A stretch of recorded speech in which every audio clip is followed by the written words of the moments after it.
Hi, hello, and welcome to another episode of the Dunker Spot. We are part of 342 Productions. I am your host, Nekias Duncan, and joining me as always is my co-host, Steve Jones Jr. Steve, how are you doing, sir? Feeling good, feeling great. Happy to be here, excited to be here. Thank you, Dunkers, for once again embracing your bounce. Dunker Nation, let's ride. YouTubers, hi. Nekias, the hashtag is big time, folks. Fresh off of flights and appearances. Good to see you back from undisclosed location in Canada. I had that big polo on, signing all them autographs. The People's Champ was in the building. Now it's time to hoop it up. Did you feel good about that one?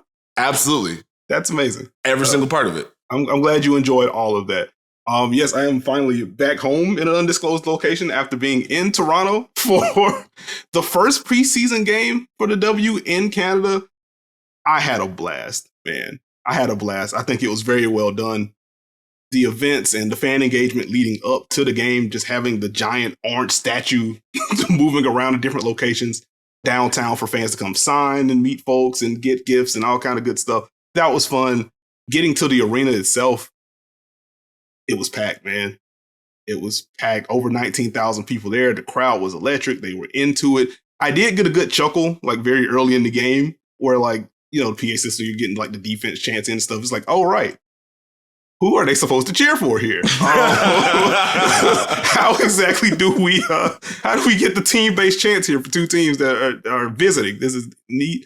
But they were able to sort that out. Like I ended up tweeting about it. It very much turned into a Chicago Sky crowd by the end of the game, which is funny because the Sky were the team that did not have a Canadian on the roster, while the Lynx had Bridget Carlton, who wound up she addressed the crowd before the game.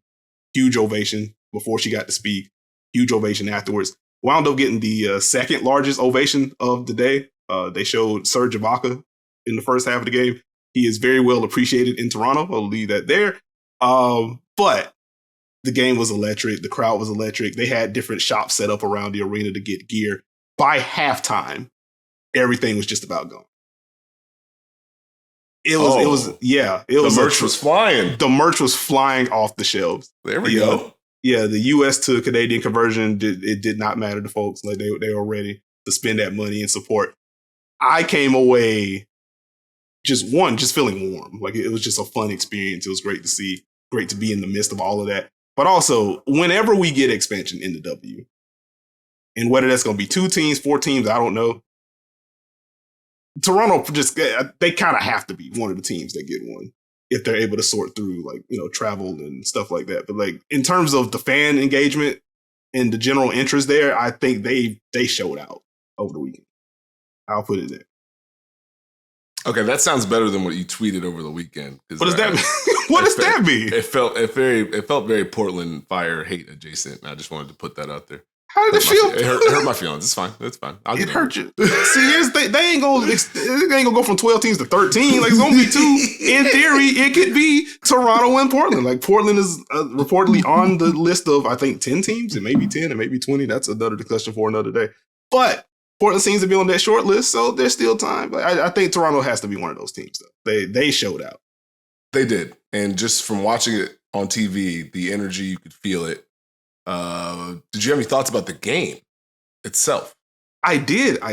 Like it's preseason. Not everyone played. There was major players missing from both teams. So only so much you can grab there. I would say on the Sky front, just their general activity level defensively has popped, not just in this game, but throughout their preseason outings. So far, they are going to continue to ramp things up with their bigs. They're going to be at the level. They're going to be hedging. They're going to put pressure on you and force you to out-execute them. And if not, they'll be able to get out and run. So that kind of popped very early on. Quick shout out, Kalia Copper had herself a fun game, had some highlights in that one, some nice drives. Got like an over-the-head, no-look pass early in that game as well. She was flying around defensively. That was fun. Off the bench, we got Kayana Traylor, Robin Parks knocking down big three after big three, particularly in the second half. And for the Lynx, my major takeaway from this one, Tiffany Mitchell is going to be very important to what they do this year. I don't know. Actually, naturally it's the preseason, so you're experimenting with lineups and stuff. I don't think the Lynx are going to start a traditional point guard in their starting lineup this year as we move forward.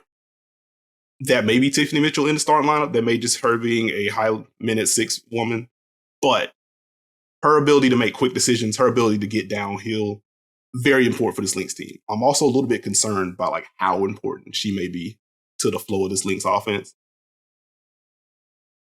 I asked the question to see their best player during the game. And you kind of got an understanding of how important her drives and Diamond Miller's drives are going to be for that team. Because it was like, let's see how they're going to create. So that was one of my takeaways. And then just quickly on Chicago, I kind of understood the process a little bit more. Like, if we're going to defend, they had some good ball movement. Sustaining it got questionable, but we're going to defend. We're going to move the ball. We'll have bucket getters. Copper's going to drive. Yes. Marina Mabry will eventually be here. You know Courtney Williams will shoot. So I saw the vision a lot more. Yeah. Also, there's your trivia. If you want to know who scored the first WNBA basket in Toronto, Courtney Williams, a pull-up 2. Because, of course, it was going to be a Courtney Williams pull-up 2. Yep. But, you know, to the Lynx front, again, Tiffany Mitchell, very good game with 19, 5, and 6 in this game for her off the bench. And, again, people were missing, namely for the Lynx side. No Nafisa Collier in this one, who last time we saw her, 2021 season, last time we fully saw her, rather. She did play a few games last season after birthing her first child. Congratulations again. But last time we saw her in 2021, she was an all-star, all-W level player. Like, she was very much in the top 10, top 12 conversation. So I would imagine that she's going to wind up being their best. I hope so, because I think if the answer, to your point, if it does end up being Tiffany Mitchell, I don't know how I feel about the Lynx this season. And, you know, naturally, like, this probably isn't the worst year to have a down year, considering what may be coming in the draft next season. But again, another conversation for another day. We'll have more W coverage, next pod. Actually, we're going to do some preview stuff, but we'll leave it there. On the news front, 2 news items. One that we're just not going to spend a bunch of time on for obvious reasons. Ja Morant has been suspended by the Memphis Grizzlies. There was allegedly another gun shown on IG Live. Friend in the front seat quickly moved the phone, but we saw it. There's film of what was being held. Catch me on the timeline. I've tweeted a little bit about it. I don't really want to talk about it. I don't think Steve wants to get into it either. It's just unfortunate. That's a lot. On the other side, while we're still on the West, though, we did get a coaching firing. Monty Williams out as head coach of the Phoenix Suns. 3 years, $21 million left on his contract. We got a finals appearance during the Monty era. We got that loss to the Dallas Mavericks last year on Phoenix's home court. And then we get this loss against the Denver Nuggets on Phoenix's home court. And I would imagine the nature of those 2 losses probably factored in quite a bit, in addition to new owner Matt Ishbia may just want his guy in there. And once you combine the 2, maybe that's what it was. But Steve, what were your initial thoughts when that news came through? It was wild to me. I was shocked. I thought personally he would probably be on notice, and next year the seat may be a little bit warmer. I didn't really anticipate it happening this fast. I kind of Euro-stepped past the letting scouts go announcement, but that probably should have been the clue. Yeah. That, hey man, we're making some moves here. What a run for Monty. It's going to be lost in that. You go from 34 wins to 51 wins, from 51 wins to 64 wins. You drop down to 45. You got a finals appearance. The thing is, you had 2 second-round losses that ended bad. And, like, with new people, generally they want the opportunity to choose their own folks. I mean, you saw it with the Hawks and the Nets and moves really quietly, like, hey, we're getting our own staff in here. It's like, oh, well, okay. Yeah. And as unfortunate as this business is, new ownership probably wants their own people, especially if they paid that much and they did that much to get Kevin Durant. They probably want, some say-so in who's there. The Suns and the Bucks being in the finals 2 years ago and both of those coaches not having jobs is just wild to me. Like, what is success for a coach these days? What is it? Hey man, you gotta win 55 and make the conference finals. And even if you lose in the conference finals, it's got to be hard fought. Like I talked about a little bit once the Bud announcement came. I was like, man, shoot, I thought between the injuries and stuff, like he would have got one more crack at it. But that was just kind of how it went. On the Suns front, again, those 2 losses in the second round and the nature of those losses, I guess that really left the sour taste. So. I just wish it was talked about better. I wish coaches were talked about better. And I know people like to say, Steve, you just give him bail. You always defending coaches. Someone has to at some point, because Joe Mazzulla, in his first year as a NBA head coach, his first year wins 57 games. And we are, 3 days ago removed from Joe Mazzulla ain't ready. Joe Mazzulla's in the conference finals. What are we doing? Doc got this Philly team to 54 wins. JB Bickerstaff got the Cavs to 51 wins. Oh, he's terrible. Tibbs did all this work with New York. Nah, he's bad. What coaches are getting praise? It's just Spo, Pop, Will Hardy, and Dagnall. That's it. And Mike Brown this year. That's the list, right? I think so. Why? And even then, like, and we talked about this throughout the regular season. Like, I don't think this was Spo's best regular season. So it's not even like it's been all flowers for him this year. So, like, I do think in general, like, I struggle with how to word this because in all walks of life, if you don't know, you don't know. And I think with coaching in particular, like, maybe 1% of folks get a semblance of an idea of what happens like behind the scenes with coaches, what goes into install and what the collaboration process is like and all that good stuff. And of that 1%, I would imagine like 90% have been like on staffs themselves or have worked in the league in some capacity. So for the general public, all you see is, hey, did the lineup change? Did my team win? And if those things did not happen, it's, I guess, easy to fall into well, we would have won if this didn't happen, and the coach didn't make this happen. This is your job to direct these things happening. So therefore, you are bad. And that's not always how that works. No. Like, how do we destroy the coaches, but also talk about how much of a make or miss league it is? You know, I just want it to get better. I want people to understand just because there are adjustments that are made, it does not guarantee they're going to work. It's not going to change the result every single time. And at some point, you run out of adjustments. Every playoff series, it shifts from how good your team is to can they solve this very specific problem right now? Look at the Philadelphia-Boston series. Look at the ebb and flow of that series.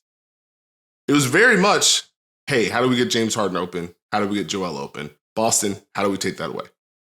And you saw as many things as Philadelphia was trying to do. Let's set a high pick and roll for James. Let's go empty corner. Let's try and flip the angles.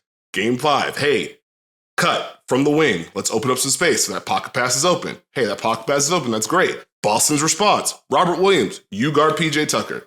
You are the drop. Al, you stand there, recover. Robert Williams, you contest. Oh boy, what do we do? Let's move PJ Tucker around in game 7.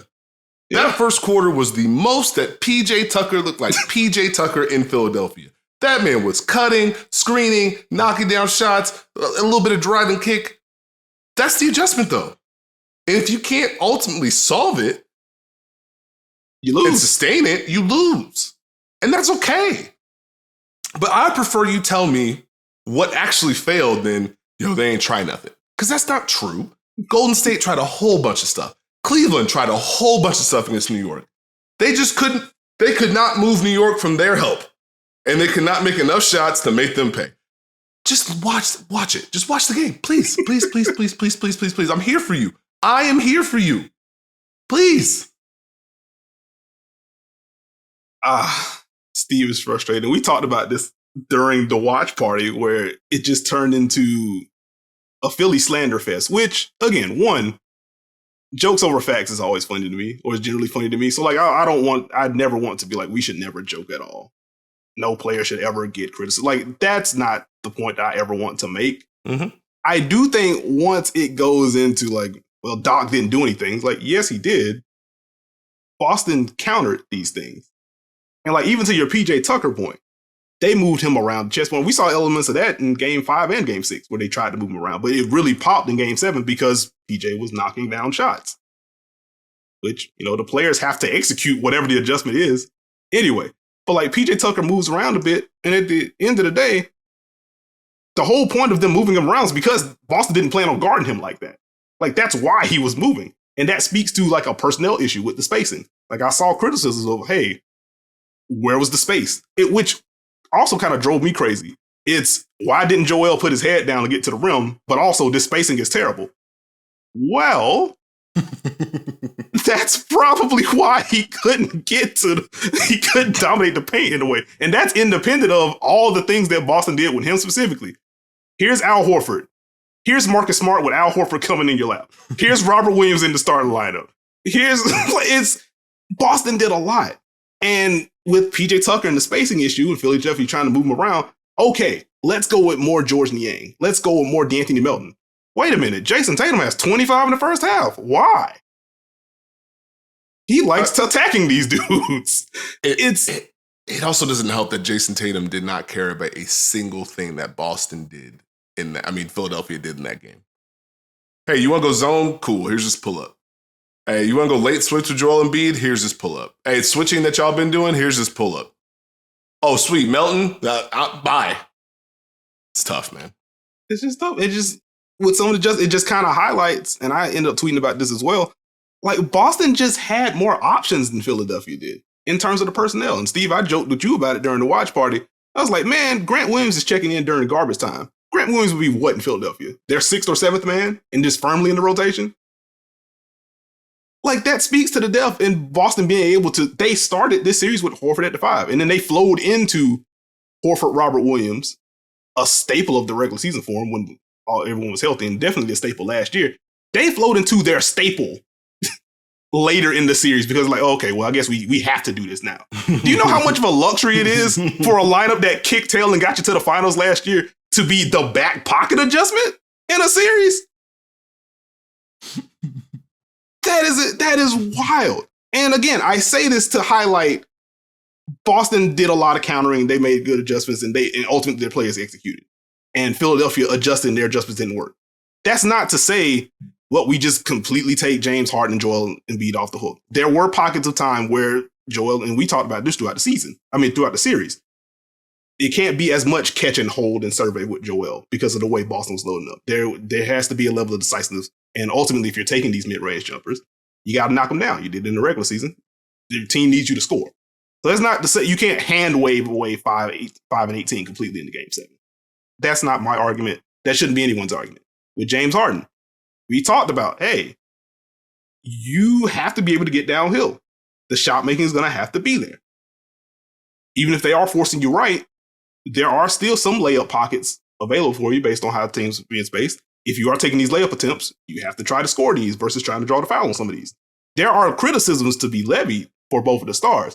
I just hate that it turns into, well, Dog didn't do anything. James and Joel quit or don't have Dog or what. It's just like there is so much basketball that happened in the series and in the Game 7. The result was awful. And like Philadelphia fans are well within the right to just be upset with how that third quarter in particular went. Nobody wants to see their team lose. Mm-hmm. So like that's, again, I don't want to take the fan experience away from anyone. But when we're actually talking about and discussing what happened, Philly did things and then Boston countered those things. Like we can acknowledge all those things. Like I don't think Doc Rivers had a bad series or a bad season for that matter. Think about who's saying that, folks. I'm not sure if you're new for a long time. If you're a long-time dunker, those are words you would never imagine coming from this man's mouth. If there's anyone that I won't say anyone, but like I have not been shy in criticizing a Doc Rivers decision with rotations or scheme or adjustment or whatever the case may be. I have not been shy. I don't have many bad things to say. Like to the spacing issue, we saw Jalen McDaniels early in the series. Did we see him in games 5, 6, and 7? Like when did he did what he could? Like at a certain point, like Steve says, you run out of adjustments and like zooming out. There are only so many things you can make based on the person that there are only so many adjustments you can make based on the personnel that you have available. And it kind of boils down to, okay, these are the 7 or 8 that we trust. These are the game plans that we have. I need you to make shots. I need you to defend, et cetera, et cetera. And that's kind of where it landed in the game 7. Again, the third quarter snowballed like crazy. But like I feel like it just Boston proved themselves to be the better team. Like it's okay to say that without it being nothing happened, they just quit. We can do better than that. We can do a lot better than that. While we're on the East, do we want to just flow into one of the 2 series previews that we have for you? Let's do it. Let's go Heat-Celtics. I just find myself in a really interesting place with this series. Like I remember tweeting out after the Sixers-Celtics games, like I'm excited for both of these conference final series, but I'm a little bit more excited about one of these than the other. It's kind of referencing like there's just a level of newness to this Nuggets-Lakers series based on all of those matchups happening in like October and January, whatever. But like digging back into the Heat-Celtics stuff during the regular season, like the last time they played was January 24th. And so we haven't seen like the drastic roster change like we saw with the Lakers where they traded half the roster. But like there are some elements here. Like Tyler Hero played in all those games during the regular season series. And I don't think we see Hero in this series. I will say we were getting close to like that timeline with the hand. I think it was he may be back for the finals. We may see him like back end of the Eastern Conference Finals, depending on how the series goes. We're just gonna have to keep an eye on that. But like no Hero. We talked a little bit about Boston changing their lineup. They started with Horford at the 5, and like back end of the Sixers-Celtics series, you get Robert Williams back in there. Like the Celtics just started small against Miami during the regular season series. And now Kevin Love's in the mix. And Kevin Love has not played Boston with this Miami team. What does that look like? Does Boston say, hey, let's continue to go big? How do you dole out the matchups from there if that's what you want to do? And I go back to the Heat Bucks first round series. Game 1, hey, Giannis, you defend Gabe Vincent. Like, huh. And then Giannis goes down. It's like, all right, Bobby Portis, you defend Gabe Vincent. I was like, huh. So if Boston goes big, do we see Robert Williams on Gabe Vincent? Is that something that they go with? Or do they go back to Horford at the 5? You guard/wing it out and you go from there and dole it out. Like I'm very interested to see what that looks like. And then the big picture question I had from Miami side, and this could just be me big braining it, and I'll let you talk me off the ledge if so. Obvious duh analysis, the Heat need Jimmy Butler and Bam Adebayo to be very good in this series for Miami to win it. We know. Duh. Who do you think has an easier matchup or easier pathway to success in this series? Is it Jimmy or is it Bam? And I ask that because I think about the type of defenders that Jimmy Butler finds comfort with. It's generally going to be those smaller guards. And I go back to the Eastern Conference Finals from last year, and it's like Marcus Smart, great defender. Derek White, great defender. Those are also the 2 like main guys in the rotation for Boston. Those are also the 2 guys that Jimmy felt most comfortable with, just because of the size difference. And then I think about Bam, and generally, and more specifically, Bam in pick and roll. If they get dropped, Bam has a pocket. He's gotten a lot more comfortable just immediately flowing into jumpers or attacks against the drop, catching the ball around the free throw line area. Al Horford last year switched a ton. Al Horford this year, he switched in key moments, but it's mostly been a drop for him. Does Boston give him that space? Does Boston feel like they need to not necessarily treat Bam like Joel Embiid, but think about all the adjustments they made in the Sixers series, where we make sure we have a guy at the nail part here. Let's take this away. We'll incorporate a little bit of pill switching or next and if necessary. We will shift how Al Horford drops and funnel things a certain way. Like, do they give Bam the Embiid coverage despite Bam not being Embiid, if that makes sense? And so that's kind of where my mind went. I think that it's going to be interesting to see if Boston goes with those switches. I think this is a very important Bam Adebayo series. Mm-hmm. They need his drives, they need his attacks, they need his one-on-one play. To the drop point, I don't know how much we see it early, but I wouldn't be surprised. They're going to mix it up. Now, the question is, can Bam get to that pocket? Is Bam going to be aggressive in that pocket? He made the adjustment to, hey, I'm just going to really dominate this shot right here.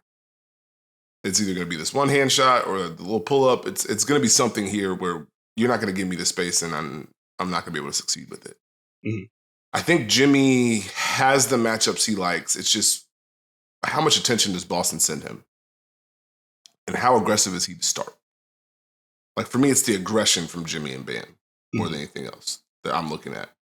But your point about Boston's defense is very interesting because it also brings me to my point of, can Miami generate the same looks offensively? That's where I'm stuck a little bit. And it may just be the playoffs, but what are the automatics for this Miami Heat team in this series? Against Milwaukee, they had to drop. Against the Knicks, they had the help that they knew was going to load up. If Boston's switching and staying in front, can the Heat still generate the looks they need to? Are they ready to deal with switching? Who do they attack? Yeah, it gets interesting. Like, my primary question on like the player side beyond that is like, hey, and I have it in the Google Doc for that matter, like, what coverage is Al Horford in to start this series? Does Boston see a level of comfort to, hey, actually, we can just switch everything here, as opposed to some of the issues that you may have with doing so against Joel Embiid, even the 80-85% version of Joel Embiid? Or, go back to the first round series against the Hawks, where, okay, Trey can boogie against switches. I don't know if you want to do that. We'll give him drop to start, and first two games of the series, like, they couldn't get anything to go. Once Trey got comfortable, it's like, okay, we got to do something else. This is getting a little dicey for us.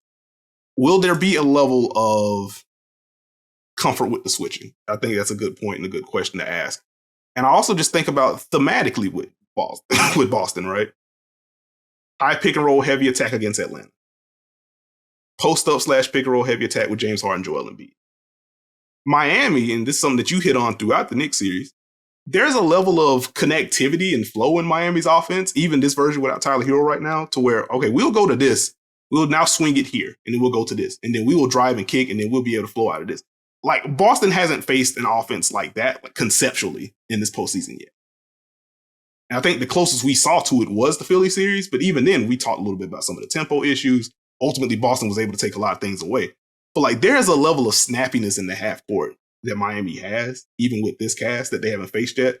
And I wonder, at least within the first two games of the series, like, will there be a little bit of, I don't want to say culture shock, but, like, will there be a little bit of culture shock? Like, oh, okay, this is different. We need to get in here.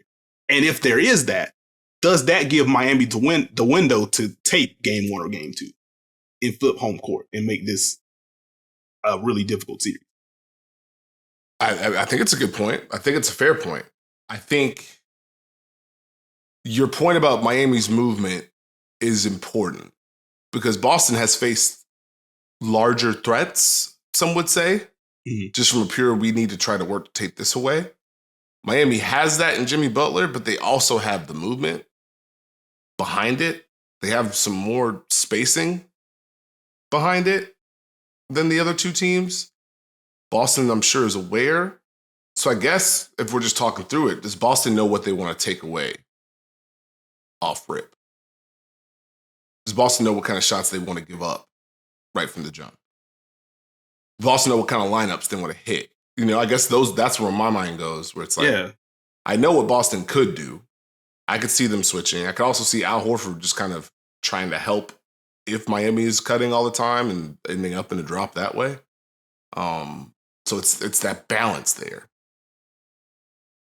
Yeah, like, again, this is why this became fascinating for me, because Miami can throw out so many different things, even if they don't have, Jimmy has very much been an apex star in this postseason, especially when he's been healthy. I guess as a quick note, we have to note what his health is.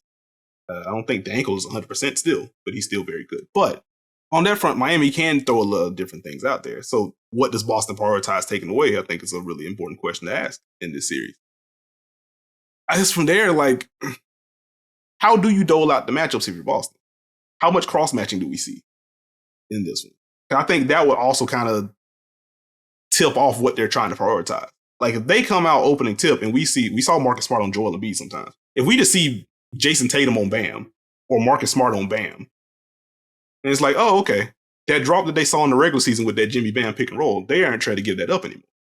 Okay, cool. If we see Jaylen Brown on Gabe Vincent or something, it's like, oh, okay, they recognize that, Gabe Vincent isn't a star, but Gabe Vincent's pull-ups are very important.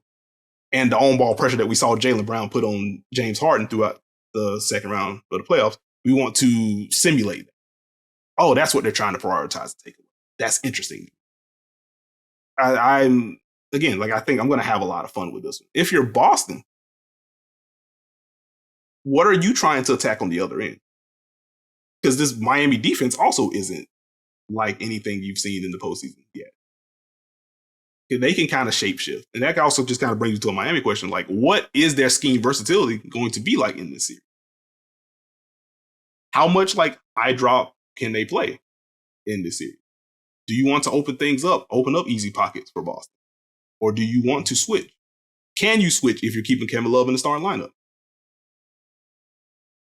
It's, hey man, I'm having fun. I've had a lot of fun thinking about this series. I guess I'll put it that way. Can Miami get to Al Horford, Nekias? They have ways to do it. And I think back to the last two regular season matchups that they had, where you had late in game Al Horford switching out, or rather the game before the last one. Boston was missing a lot of people in the very last matchup. But that overtime victory, where Jimmy Butler's getting Al Horford on the switch and he's driving by and he's getting to shots that he likes. Well, that can't happen if you're Boston. Which even then, to the point about Boston having a whole bunch of options, then it's just like, okay, well, if Al's not doing it, here comes Grant Williams, who knows Bam Adebayo better than just about anyone in the league, dating back to their high school days and college days. And we saw the Eastern Conference Finals last year and stories that came out about how they've been. So, like, it's fun that Boston even has that for the back pocket. But no, the Al Horford point is a key one. Because I think ultimately, and we've talked about this, Al Horford's versatility is what unlocks a lot of what Boston wants to do. If he's able to hold up on the perimeter, you can go too big and just keep Rob Williams around as a roamer. If Al Horford can switch, you can fully just maximize the spacing of the offense. If he can just hold up wherever he wants to be. If he gets dinged in this series, whether that's one-on-one attacks, or if he's in a drop and Miami hits enough pull-ups, if he just gets in foul trouble, then it becomes a little bit of a different series. What do you trust more? Miami's defense or Boston's ability to move the ball? Because I'm stuck. The question every series for Boston is, are they going to move the ball? Are they going to move the ball? Are they going to move the ball? Yeah. When their tempo and movement is there, they're getting drives, it's fantastic. Miami has the ability to be active. They have the ability to show early help. But are they going to like all the matchups that they have? And what does that open up? Do they feel switchable enough? Like, I know they can throw a lot of different things at the plate, but how many guys do you feel comfortable guarding Tatum? How much help is that going to generate? Which way do you go there? So which one do you trust a little bit more? I appreciate the framing of the question, because if it was just Miami's defense and Boston's offense, then I think my answer would just be the Boston offense portion. But since it's the ball movement specifically, I don't know.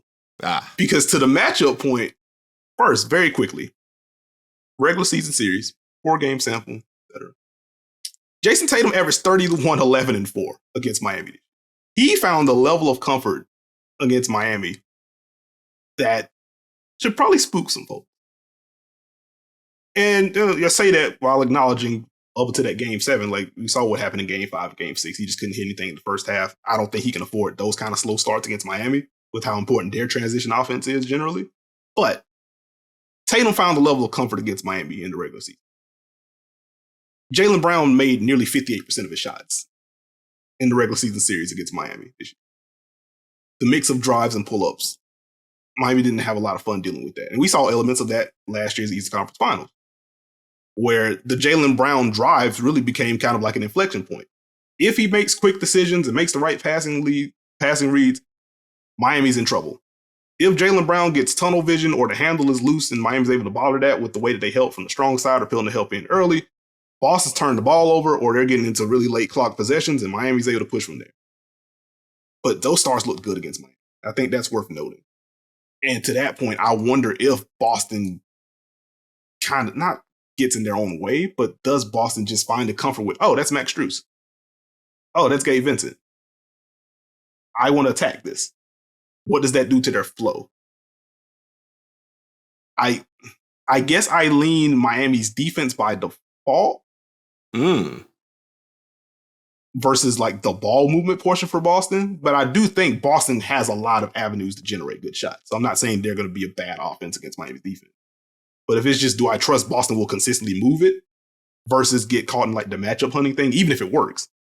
I think I trust more that Miami's going to gear up and try to take things away versus Boston's going to have the ball pinging. We're going to get 44 made shots and 34 assists or something like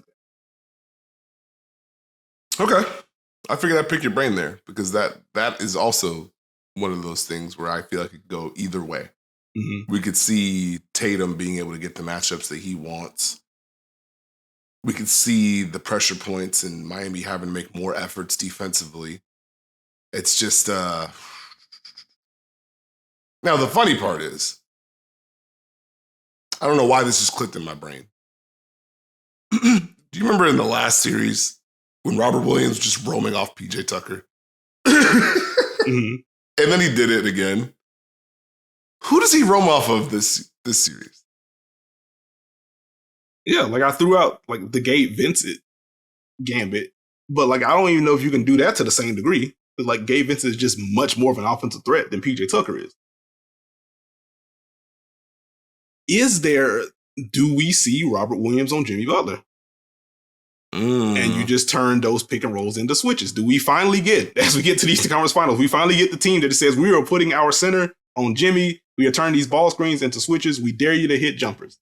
Could that be the answer? Because beyond that, like Max Strus has to knock down shots, but there are so many movement elements to the way Miami utilizes Max Strus. I don't really want Robert Williams having to deal with that if I can help it. And something that popped, we talked about it during Game 6 and Game 7 with Philadelphia moving Robert Williams around. Like, you're starting on the block as a helper. Now you're at the wing. Now you're above the break. Now you're at the free throw line. And again, Miami just does a lot of things in the half court when they're flowing correctly. That could be a lot of strength. Who do you trust more in this series, Robert Williams or Grant Williams?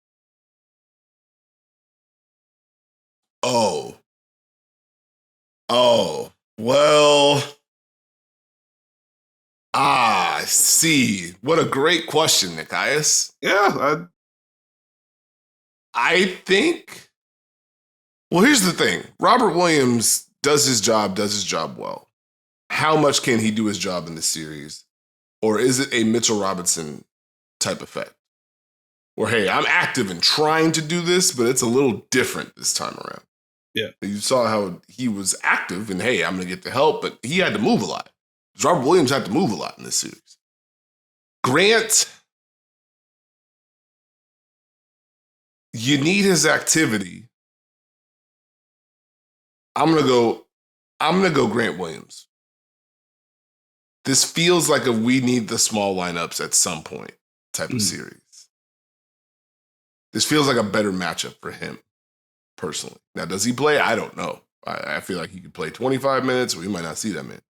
He could play 25 a game or 25 in this series. Who's to say? But yeah, because I think Rob can do so much to disrupt things at the rim and just be a general rim presence on both ends of the floor, whether that's him as a roller or him just creating extra opportunities on the offensive glass.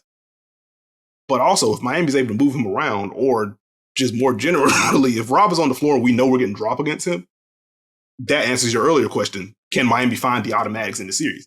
If it's just Rob, then again, it just comes down to, okay, can Miami knock down these shots? And it's worth noting, they won the series against the Knicks. They did not shoot well from three overall in that series. The shooting during the regular season, like very well talked about, how that just dropped from what it was last year. So Miami has to knock down shots ultimately. But to your just general shot creation question, if Rob's in, he's in a drop or he's roaming, I think Miami's going to very quickly pinpoint, okay, we are either running pick and roll at that guy, or cool, we'll start this action on this side of the floor. You will lift from corner to wing or whatever. You will be the outlet to, like similar to how Bam was used in the Knicks series. We'll kick it out to you. We're flowing immediately to a handoff or flowing immediately into something, and we can generate some shots that way. Both of these teams are very willing to pull from three. I don't know if there's going to be like a big math thing in this series, like we've seen in some of the other ones. So that may just be the avenue. And for that, like I'm kind of with you. I feel like this is more of a Grant series if he can help it. So I think if Boston feels a level of comfort with switching, Jimmy Butler, especially if he's right with the ankle, like he'll still just find the matchup that he likes, and we'll see if he makes the shots or not. But with Grant, like you just have the ability to just flatten everything. Cool stagger. Switch. We'll scram out if we need to. Hey, Bam, very cool those pocket passes you were getting a little bit earlier. This is a switch. Come post me up or shoot over the top. I know you better than anyone. This feels like the series where Grant reclaimed some of the value that he may have lost with how the regular season went for him. It very much feels like Grant win for me. How do you feel about Miami's bench in this series? Which part of it? I guess just the general. I think more so. Do they have the two-way lineups they can pull with these lineups? But obviously, they missed Tyler Hero. They're also. I think you kind of miss Victor Oladipo in this aspect, just as another guy that can defend on the wing. But no, going back to the last series, they thoroughly outperformed New York's bench, and that is not something that I had on my bingo card. And I said that as someone that narrowly picked Miami in 7 in the last series. I didn't see the bench advantage being what it was. Boston has Malcolm Brogdon, and we've talked about Grant Williams. But can they find a way to neutralize the impact of Boston? Well, it basically, how aggressive is Kyle Lowry going to be? How many matchups can Kyle Lowry defend? They're going to need Martin. They're going to need Zeller at some point. Can Duncan Robinson stay on the floor? That's the big. So Miami held up defensively, even as the Knicks tried to cycle through matchups. They kind of have that drop adjacent, 2 on the ball type look. The issue is, do you want to ever give Boston a scenario where there's really 2 on the ball? But at the same time, if they're going to stay flat, can they get away with it like they did against the Knicks? And if they can get away with it, and you can now have Duncan Robinson on the floor, you can now feel comfortable with Max Strus's coverage. You can now feel comfortable with Lowry if he wants to switch certain matchups. That's going to be the tricky part, because Tatum and Brown are going to attack Gabe Vincent. Strus and Robinson are going to have a bullseye on them. Lowry will as well. So can the Heat guards hold up defensively, and will they be aggressive offensively? I don't know that the bench is going to be the same impact-wise, but they need them so badly in this series. Mm. Yeah, that's where I land. They're going to need the shooting for sure. And that line that's going to fall on Duncan. We saw him in some closing lineups against the Knicks in the second round series. If he becomes another guy that Jason Tatum says, hey, I can put my head down against this dude, or Jaylen Brown says, hey, I can put my head down against this dude and he can't play, it really gets tough for Miami in that regard. But if it turns into a bait situation, it's not, hey, there's Duncan Robinson, I'm getting to these pull-ups, and then fall, like Miami's able to live with that. They're able to push off of misses. Now you have Duncan flying down the wing in transition, or he's the trailer in transition. He gets some easy looks there, or just Miami's out in transition in general. So I feel like that's going to be a very important battleground there.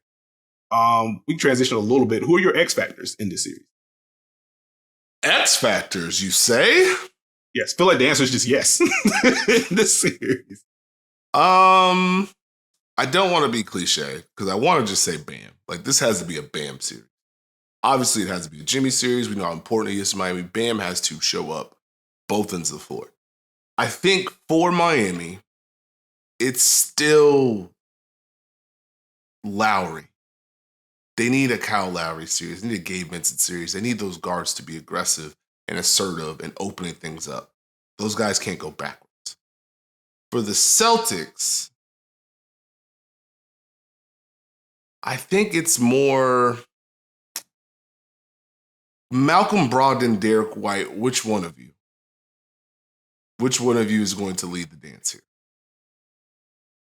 and make this series pop? Because if they're both going, I think you have a lot of lineups you can toggle through. Mm-hmm. And so which one of them is going to make it a little bit easier for Boston? All right, I got you. What I had written down was Gabe Vincent, parentheses, really Miami's guards. So we are on the same page in that regard. I do think if there are pockets and drop to attack from Miami, it's just going to be very important for Gabe Vincent to be able to nail them.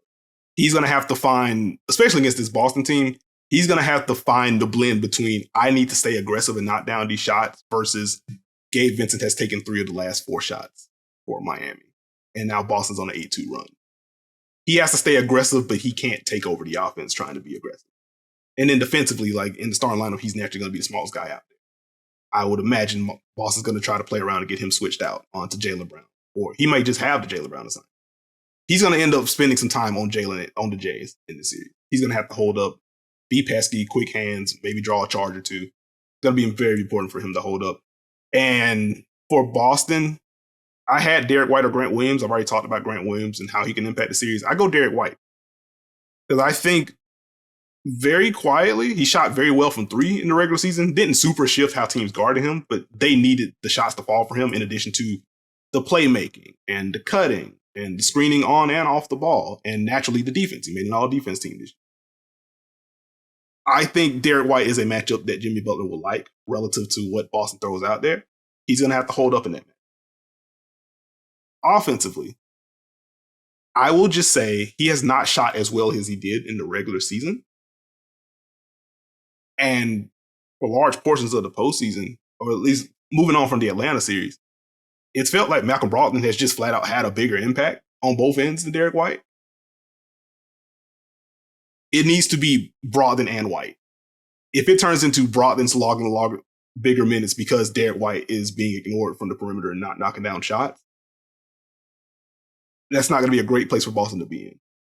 They're going to need the shots to fall for him. He's going to have to remain a threat. He can't pass up looks either, which that hasn't been as big of an issue this year as it has been like during the San Antonio era or like the early portion of the Boston era or even the Eastern Conference Finals last year, where it felt like there were just some threes that Derek White was passing up. It was kind of disrupting the flow of Boston's offense. He has to stay aggressive. He has to knock down shots. I think that's where I land on the X factor front. Steve, who do you have in this series? Well, Heat and 6. Okay. I think I have Boston in 7 in this one. Like, I think they, again, to the general point from Boston, Philly, like, I feel like Boston has more options to cycle through. I think they have more pathways to get this done. It's naturally a 7-game series. So I would not be surprised at all if Miami wins it. There are enough matchups to poke at. If Jimmy Butler is healthy and he's able to go supernova again, Miami can very well win the series. I just look at the success that the Jays have had against them. I think this is going to be a little bit different for them, even defensively, for Boston to have to deal with. If they are able to move the ball, I think they can scramble Miami in a way and find themselves breathing a little bit easier based on, okay, Joel's in here in that last series, even that version of them. If Boston's able to, again, if they're able to move the ball and the Jays are able to have success, I think they're able to outlast Miami. I think if Miami was healthier than what they are right now, this really gets dicier. But I will lean a slight lean to Boston in 7. I think it's gonna be a really fun series. Okay. Let's move to the West. The Los Angeles Lakers and the Denver Nuggets. The regular season series was tied at 2-2. I do not care about it. These teams do not look at all like they did. And for clarity's sake, these are the dates of the 4 games that the Lakers and Nuggets played against each other. October 26th, October 30th, December 16th, January 9th. We had Russell Westbrook minutes in this regular season series between these two. Michael Porter Jr. only played in 2 games. We had a game where LeBron and Anthony Davis missed out. Matter of fact, the January matchup, the latest one that they had, no LeBron, no AD, no Austin Reeves. And again, this was before the big trade with Vanderbilt and Malik Beasley and D'Lo and all this good stuff. Going back through the film was like fun for concept stuff. Like, okay, how do they want to defend Jokic? How did Nuggets want to defend Bron AD pick and roll? Like, what's the scheme that they were trying to use? But in terms of personnel, these teams are just the Lakers in particular, very different. But my initial question heading into this one is, who is defending Nikola Jokic in this series? How dare you? How dare you take my question? Well, if you had written in the doc, I would have known it was I said it yesterday. What do you mean? I see a blank next to you. Anyway, in all seriousness, my question became like, who guards Jokic? Because I think if you are trying to build a Jokic defender in the lab, it probably looks a lot like Anthony Davis. Strong enough to absorb some bumps in the post, but also long enough to challenge shots, athletic enough to be able to switch out against Jokic Murray stuff. Great. Do you want him on Jokic and potentially drawing fouls on these post-ups if you're not sending help? Which I have another question about the post-ups. We'll get there. Do you want him there, or do you want Anthony Davis as a helper? And if you want Anthony Davis as a helper and keeping him closer to the rim, who do you give the assignment to? Do you give it to LeBron because he's the strongest guy in your starting lineup, but you're asking LeBron to exert a whole lot of energy in that matchup? Do you give it to Jared Vanderbilt if he's still in the starting lineup? Do you give it to another one of the, do you give it to like Austin Reeves and you just send a whole bunch of double teams, which to that point, LA doubled a lot in the Jokic matchups this year. And I would imagine that continues. What do? Give it to AD or give it to someone else and then shade help from there? So let's talk about it. Here is why, and here's how we got to this point as far as thinking about it. This is a different challenge for the Lakers defense. And the Lakers defense has been so key to their run. Technically, a lot of my mind went to defense on both ends because of what these teams have had to do to get to where they are. Jokic changes the math. So you had a great game plan against Memphis. You had a great game plan against Golden State and Stephen Curry. Anthony Davis has to be engaged. On paper, you would just assume Anthony Davis takes Jokic. LeBron gets the Aaron Gordon matchup and helps. Mm-hmm. You try and use Vando maybe to bother Jamal Murray to a degree and let Reeves and Russell be active. My mind went to, do you put Vanderbilt on Jokic to try and get to that? Now Anthony Davis is helping. Yeah. But as you went through it, now my mind's thinking, well, who's more important to have in help? AD or LeBron? Yeah. And that's where I was like, because if you do that and AD takes Gordon, who does LeBron guard? Like, that sounds MPJ-ish to me, which you can make that work, especially if LeBron's just dialed in. But I also, it kind of flows into another question that I had, but depending on the usage of MPJ, that can be a lot for LeBron to navigate. Or even if it's just generally, we're going to space him here to make this rotation tough for you or make that decision tough for you. LeBron's like 100 percentile in terms of basketball IQ, but like you can still stress out guys based on where you're placing these guys. So you can do it. It just gets interesting. Do you put him on Jamal Murray and then just turn all that stuff into switches? That was another thought bubble I had. I think that's one of those things you could do in the fourth, maybe. Mm-hmm. But I don't know if you start that way. Gotcha. You know, and like, I guess my mind got caught because a lot of both of these series for the Lakers was them being able to move the chess pieces around the board a little bit. How much can they do that in this series? Gotcha. How comfortable can they feel in this series? Because Jokic is a different animal. They have the cutting and movement of the Warriors, but they have it being initiated via Jokic, which is different. It's not as simple as, hey, we can be physical, top lock, and send it back door. This team will keep cutting. This team will double cut you, literally. Here's one cut. Oh, sweet, you guys switched? I'm cutting as well. And Jokic has now found me. So those counters, it's going to put a lot of pressure on the Lakers defense.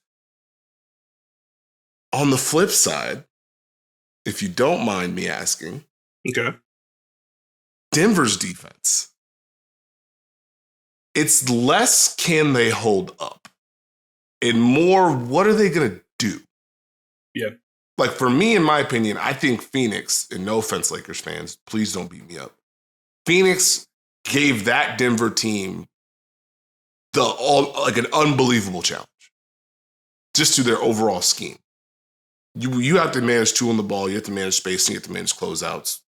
I don't think the Lakers present that same threat, but they present a different one. It's LeBron and AD. It's a different challenge. And this is not just a pick and roll series. It's going to be an element of it, but this is a one-on-one series for the Denver Nuggets. This is a dribble penetration series.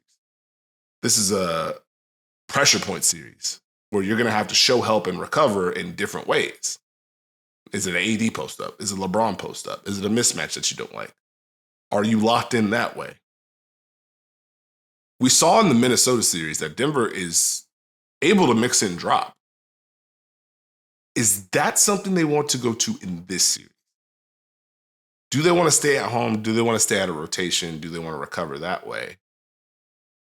The thing is, that also opens up plays for the Laker guards, who I believe are incredibly important. If LeBron has held on to this high amount of drives that we don't know about, that allows him to turn the corner. If Jokic is in a drop, he's going to be on the move. That opens up the pop for Anthony Davis. And it's less the shot for me about AD.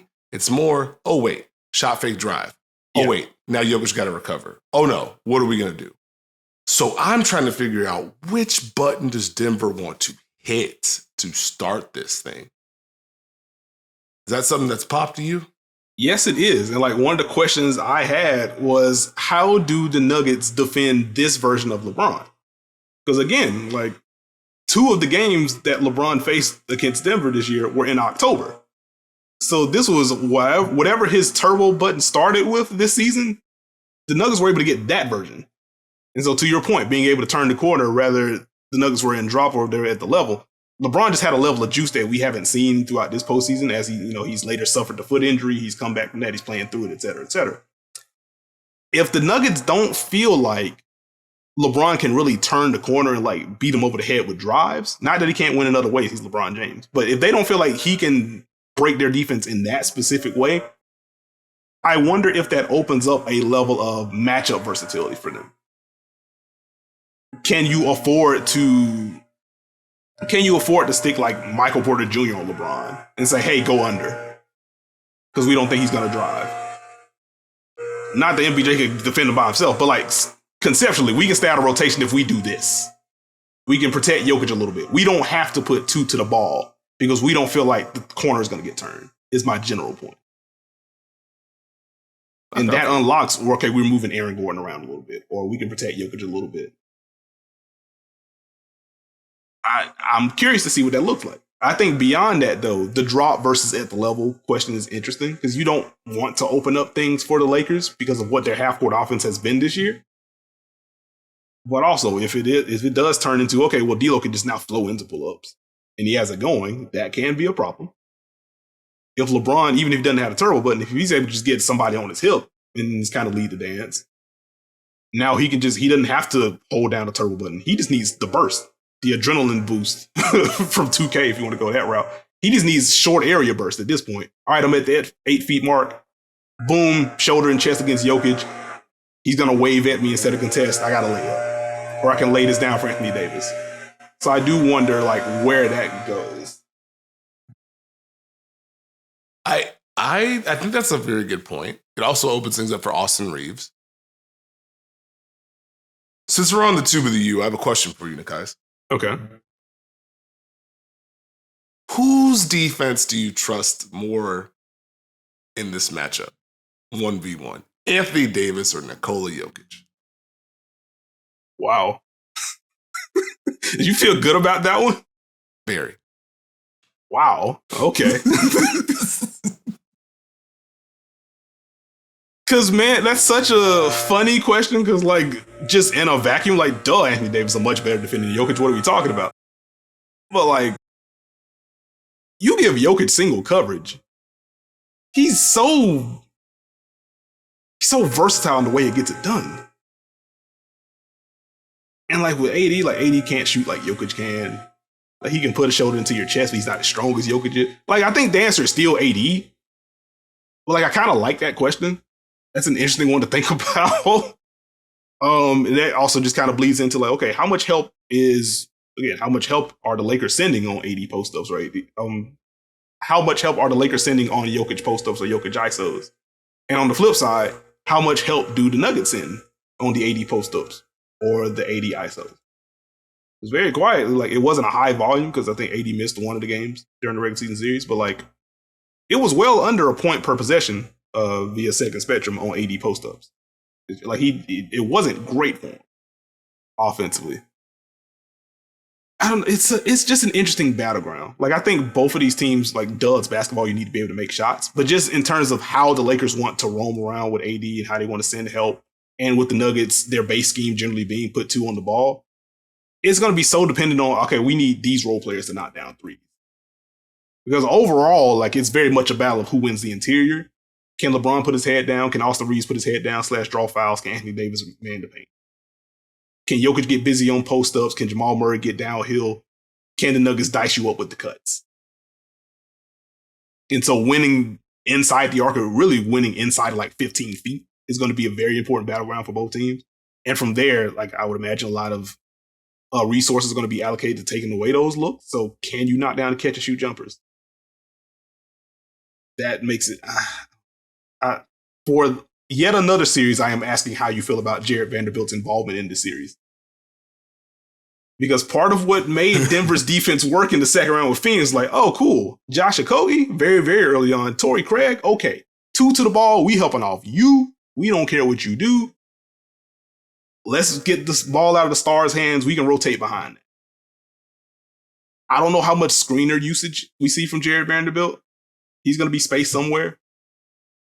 And it's not like AD is shot well from 3 or LeBron is shot well from 3. LeBron especially has a shot well from 3. Also, Jared Vanderbilt. Do we reach an inflection point in this series where it's like, hey, we need the space to be able to really get to Jokic and really get to the rim, get to the free throw line, and continue to have this massive like free throw line, this free throw advantage? Or is Vanderbilt's defense on Jokic and unlocking AD as a roamer, is that too important to where you kind of have to play him at least 25 minutes? Like, where do you land on that? I am still on the Jared Vanderbilt's defense is too important for them just to not play him. Now, I think it's been shown that Darvin Ham trusts his bench, trusts his team, whether it's Brown, whether it's Lonnie Walker. I don't know if it'll be Beasley. I don't know last time we seen that man. It's been a little minute, yeah. I imagine you go with it. If it's working, it's working. If it's not, you get a short run. Like, I don't know if you want to go 3 guards to start this one. Gotcha. Just because Denver does have a size element to them that I don't think they get enough credit for. And so I don't know if you want to start there. I think you can always shuffle it around, but I think you let him see what he can do. Now my mind's starting to jump again. Fun series, man. I think in theory, him against Murray would be important. It would give you kind of what you were looking for. And you haven't been afraid to put him on those type of players. So I think he has a tone-setting element for them that's important. Got you. I got you. All right. Well, a couple of like rapid-fire questions before we get into the X Factor portion of this. One, which small ball unit do you trust the most in this series? Actually, I had to start with that one. Which small ball unit do you trust? This is nasty work, because my question was going to be, which lineup do you trust? Denver's bench unit or the Lakers' small ball unit? So I'll take it. Whose small unit do I trust the most? Yeah. Well, the funny part is Denver's has just turned into a machine during this playoffs. Aaron Gordon, Jeff Green doing work. I think they can neutralize. Like, those minutes are going to be very important. Like, I know everyone says the non-Jokic minutes. I totally get it. If Denver's able to win those minutes, especially if it's like the LeBron smaller group, that's kind of big. Where are the Lakers going to attack that unit? You know? Yeah. Unless it's LeBron saying, Christian Brown, come here, but I don't know how much he wants to deal with him, depending on how, much the burst is there. I will say, this sounds crazy. I think I trust Denver's right now. I think I do. That's why I asked. Like, what say you? I had a tough time with it. I'm just like, man, this feels like, especially in like the non-Jokic minutes, like this feels like you can talk yourself into LeBron or Anthony Davis having fun against those units. but like Denver is able to switch, and like I feel like there will still be a non-shooter in the Laker lineup to where we can switch and send a little bit of help still. I think very quietly the staggering is going to be very important in this series. Like this might be one where you have to have one of Jokic or Murray on the floor at all times for Denver. So Coach Michael Malone's gotten away with resting both of those guys at the same time. It's like, okay, cool. Aaron Gordon, you got this unit. Maybe some MPJ in here as well. Let's have fun. I don't know if you can do that in this one, especially since the Lakers are very much going to have one of LeBron or AD on the floor if one of the two aren't in foul trouble.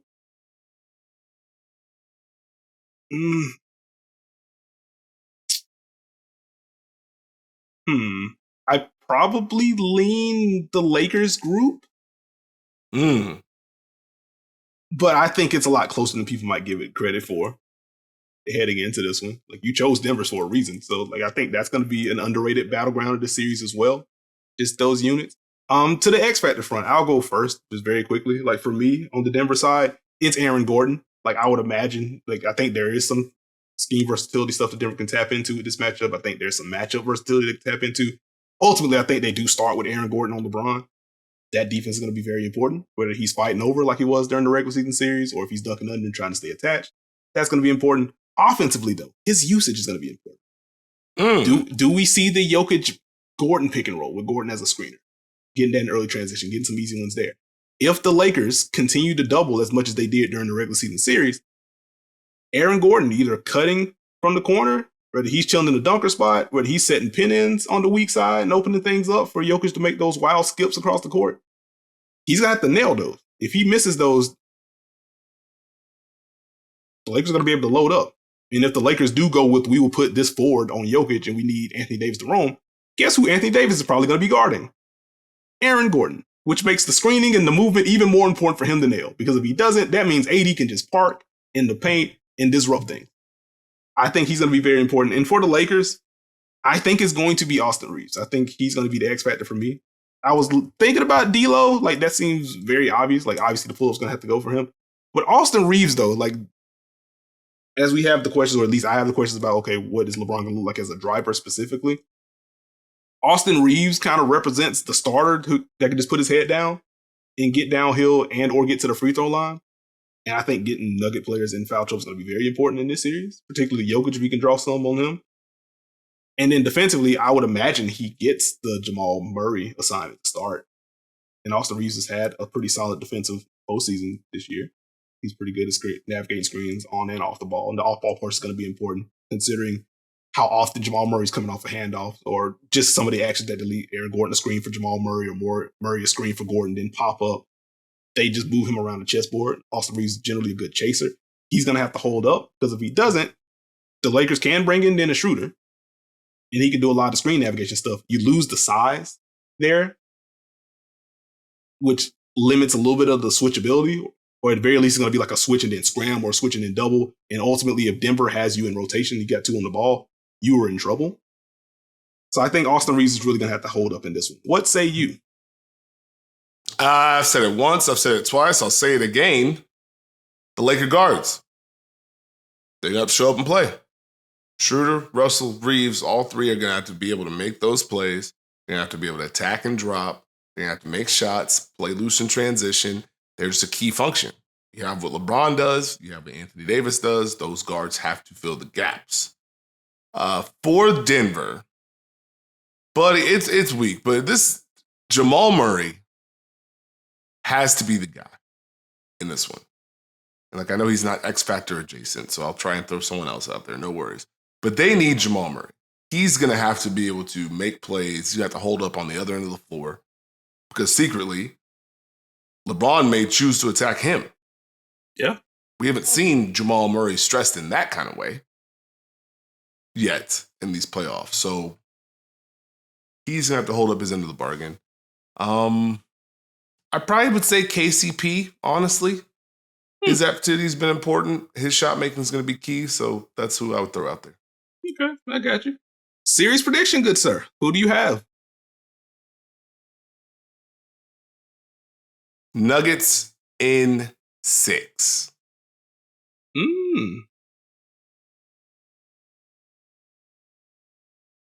I'm still trying to cycle through who I want to select in this one, to be completely honest with you. I would say the Nuggets do have home court. I'll go Nuggets in 7. I think we get 2 7-game series in these conference finals. But man, generally though, if my playoff thinking is, hey, who can win the paint? And you're going against the Lakers, and they have largely said, hey, no, absolutely not.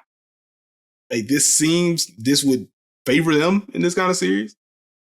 I do go back to like the earlier question I asked though, which is like which version of LeBron or how the Nuggets going to defend this version of LeBron. I think if we had a healthier LeBron, I think they're able to stress out Denver in a way that I just picked the Lakers in. I'll probably pick the Lakers in 6 if LeBron was healthier. Because he isn't, I think the Nuggets have a little bit more leeway defensively in terms of playing a little bit more drop, or even if it's just Jokic up the touch and then dropping back versus him having to fully hedge out.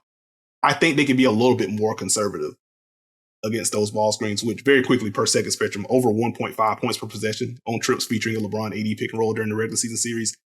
That's essentially a guaranteed bucket on possessions like that. I think because of where LeBron is health-wise, and if I end up being wrong, like I just have to eat that L if he just has the burst for this series. Because of what I've seen throughout the postseason run, and now we're just getting deeper into it, I don't know if he has that for like 4 wins for the Lakers. So I will go Nuggets in 7 in this one. Very quickly before we close, 2 teams were eliminated over the weekend. The Knicks were out, Sixers were out. Just some quick goodbyes and thoughts about them. Potential free agents for the Knicks. Josh Hart has a player option. I would imagine since they gave up a first-round pick, they're going to try to re-sign him, figure out some kind of deal. Team option for Derrick Rose, team option for Miles McBride.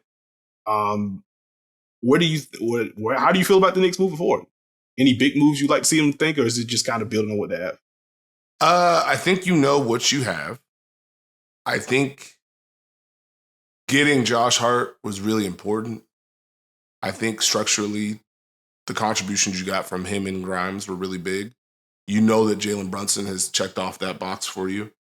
So now it's just trying to maybe balance the pieces a little bit more, making sure that second unit's a little bit stronger. But you've absolutely laid the foundation down. So I've been impressed with what the Knicks did. I don't think they need to do anything massive. Okay. Especially in the postseason as RJ Barrett felt more comfortable in this kind of, okay, I'm aggressive, but I can also play off tilted defenses. So I think the future's bright. You're just trying to add to it. Okay. Makes sense. So no major moves. So you were fine with Julius Randle, New York Knicks for the 2023-24 season, I would imagine. That's what that means. Yes. Why would I not be? He was very good and key to the success. I don't get it. I don't understand, Nekias. I'm not going to go on a rant. I'm not going to do it. But this man has had 2 really, really good seasons. And the bad season was 20-9? Like what? Yeah. The defense was awful. And like, even in this series against Miami or just this postseason, like, it was very clear, like, the ankle was not where it needed to be. And you really saw that pop defensively. And so, can't call it a great series, but like his drives in the post-ups were very important. The passing was very important. His presence alone shifted some of the matchups. Like, you had to go bam on Julius Randle when he got back. So, like, if something fruitful pops up and you can cash in all the picks that you didn't use for Donovan Mitchell and you get like a superstar that unexpectedly hits the market, then sure. Beyond that, I'm kind of with you. Like, bring Josh Hart back. See if you can add some shooting. Evan Fournier's his exit interview just had me cracking up, or his thoughts. Like, well, they ain't bringing me back, et cetera, et cetera. So that had me cracking up. But I think, add some shooting.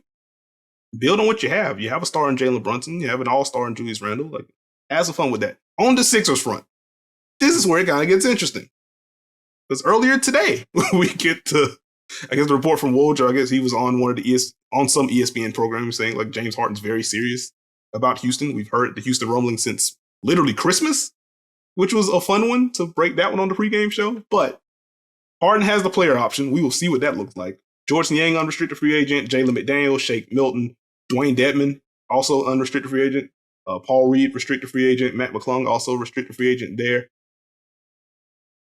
Is it just bring back James Harden and add two-way talent if you can, or would you like to see any kind of major shift with Philly? I mean, a lot of it depends on, can you get James back? Yeah. If you can get James back, then I think maybe you got to explore what else can we add. Is there value to seeing if we could shake up the lineup a little bit? But I think we know what James, Tyrese, Joel, Tobias could do. I think you just need to solidify the bench. Need more size, need more length, need more shooting. You need to have more versatility lineup-wise, just to be able to succeed and shapeshift during the playoffs. I mean, it's hard to argue against what they did, but I could go a lot of different ways. Yeah, I'm just waiting on the James Harden domino to fall.